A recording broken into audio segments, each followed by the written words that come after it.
Everyone, আমার YouTube চ্যানেলে তোমাদের সবাইকে স্বাগত। আমি আবার অনেক দিন বাদে ইউটিউবে ফিরলাম। দেখো, আজকে আমি গিয়েছিলাম বীরসিংহে। তোমরা জানো বীরসিংহ কী জন্য, কেন বিখ্যাত? বিদ্যাসাগরের জন্মস্থান। তাই তো আমি গিয়েছিলাম, তোমাদের জন্য একটা ছোট্ট ভিডিও বানালাম।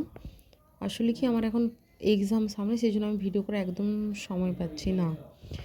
আর যে কোনো কাজ তো একটা নিয়েই থাকতে হবে, তো দুদিকটা ব্যালেন্স করাটা খুব চাপের আমার জন্য।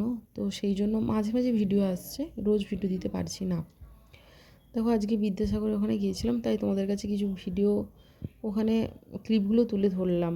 কারণ আমার অনেক বন্ধুরাই আছো যারা অনেক দূরে থাকো, অনেকে আসতে পারো না। আমার ঘাটালের সামনে বাড়ি, তো আমি যাই, মাঝে মধ্যেই যাই। আমি অনেক দিন পরে আবার গেলাম। দেখো, আমার ভাইপো, দাদা ভাই এরা গেছিলাম। প্রচুর কাণ্ড কারখানা দেখো। আর এত সুন্দর জায়গাটা, খুব ভালো লেগেছে। আর তাই তোমাদের সাথে শেয়ার না করে আমি থাকতে পারলাম না। দেখো একবার বর্ণপরিচয় বইটা কত দারুণ লাগছে। অ্যাকচুয়ালি এখানে এই এই যে এখন যে ভিডিও ক্লিপটা দেখছো তোমরা, এখানে এই ছোট্ট বিদ্যাসাগরের কিছু জিনিস রাখা আছে। এগুলো পেপার কাট করে রাখা আছে। দেখো, তোমরা ভালো করে দেখলেই বুঝতে পারবে। আর তো এরকমভাবেই আমি গিয়েছিলাম বিকেলের দিক করে। তো সন্ধ্যাবেলা তো বন্ধ হয়ে যায়, তো তোমরা বিকেলের দিক করে যেতে পারো।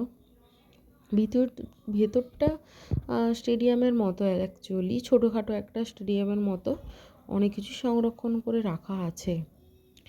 তো তোমরা দেখো, তাই তোমাদেরকে আমি দেখালাম আর দেখতে থাকো তোমরা। কত সুন্দর তোমাদের সাথে ভিডিওটা দেখালাম। তোমরা আসতেও পারো এখানে, যারা আসতে ইচ্ছুক।